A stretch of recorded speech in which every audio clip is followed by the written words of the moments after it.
There's probably not a single program out there that has as deep of a tight end room as the Georgia Bulldogs do.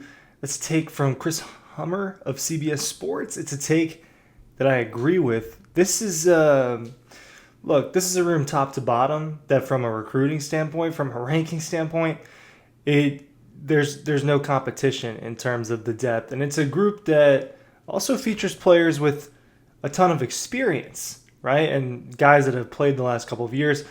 Look, they've got a player with national championship experience in Oscar Delp, right? So they just have experience and talent and depth that no other room has in the sport. Now, Georgia may not have the best tight end in college football. I think that that's a little bit more of a difficult take to have. There are a few players that have gotten buzz this offseason, like Eli Stowers of Vanderbilt, Max Clare of Ohio State's gotten some buzz.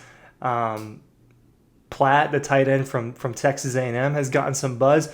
But this Georgia room is super deep, and Todd Hartley has done as good of a job as anybody as a position recruiter, as a position coach, and bringing guys into their program. Brian Hartline, the wide receiver coach and I think now offensive coordinator at Ohio State, he has gotten so much love, and deservingly so, for the wide receivers he's brought into Ohio State over the years. Think about Marvin Harrison Jr., Jeremiah Smith, Emeka Egbuka, Garrett Wilson, Olave, all of those guys, Carnell Tate. They brought in so many. Well, that's what Todd Hartley has done for the tight end position for the Georgia Bulldogs. It sets them up to have versatility in their options, and it sets them up for the future. All right, so let's start breaking down this tight end room and talk about it. I talked about Georgia's tight ends just within the last week or two, and I said, look, this is a group that needs to do more for Georgia. And I still stand on that. You can have two different takes that are not necessarily contradicting each other, and that's kind of my situation here with the tight end room. I think both can be true. It's a very deep room, and I also think that they need to do more, right, in this Georgia offense. And look, that's becoming a theme. Talking about this Georgia team is that Georgia needs to do more. So I get that point. I understand that, but let's take a look at it. Ryan Curley from Dawg Post. Make sure you're checking out dawgpost.com. Make sure you are going to the newsletter, right? Being a part of the newsletter. It's the best way to be one of the first people that hears about, hey, Georgia just signed 7 recruits in 7 days or 9 recruits in 9 days, right? These crazy recruiting numbers that Georgia puts up. It's the first way to hear about the stories that I'm writing and the columns and everything that's going on, whatever, breaking news, all of it. Right, so go and check out dotpost.com. Check out the deals we got going on over there. I really appreciate that.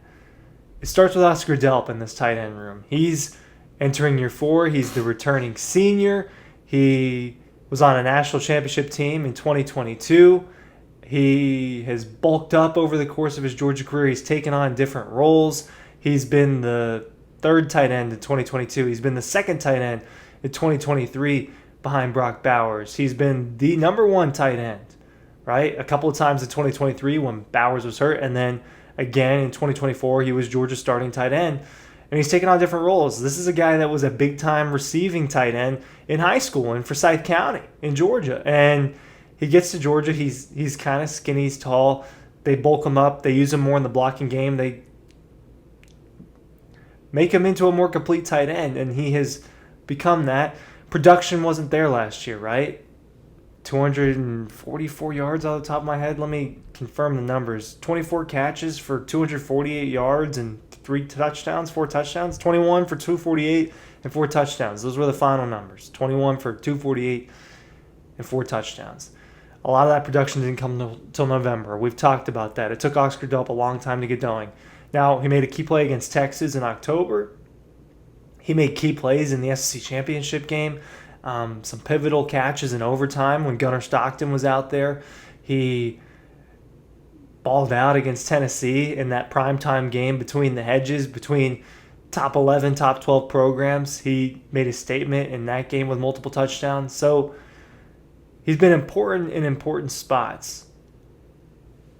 He underperformed for his standard, right? And that's part of why he returned to Georgia. He thought that he essentially had a foot out the door. He was thinking about the NFL. He was thinking about all the outside noise and that Georgia's offense crumbled partially because of the outside noise. Well, he wants to return. He wants to do better. I don't know if there's anyone there. There are some hungry people on this team, people that are hungry to win. One of the hungriest, just in the way that he expresses himself to us and to media availabilities to the public, is tight end Lawson Lucky. Guy always has a smile on his face. Well, tiny bit smaller, just a little bit smaller than Oscar Delp, a little bit more of a receiving tight end. He had a lot of production early on in the year. He ended up being Georgia's leading receiver in that tight end room last season, 24 catches for 348 yards and 3 touchdowns. Acrobatic catch against Texas in the SEC championship game.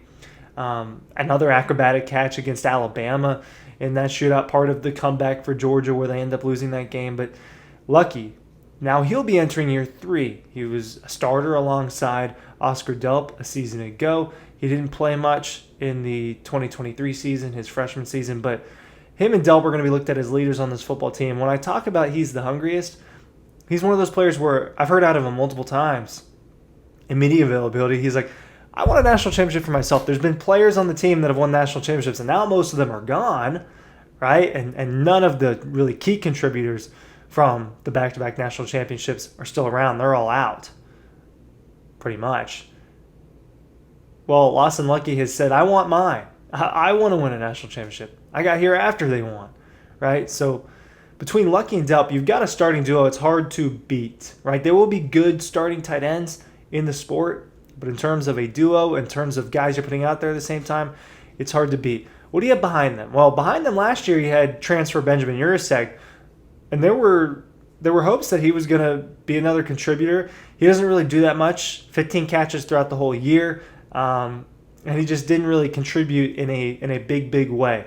Well, this time the wide receiver, or the tight end 3, will be Jaden Riddell, guy who had 2 catches for 18 yards last year. He's entering year 2. He is going to be wearing number 23. He's fast. He is not Brock Bowers. He has physical attributes similar to Brock Bowers in terms of size, in terms of speed. So Lawson Lucky called him a freak.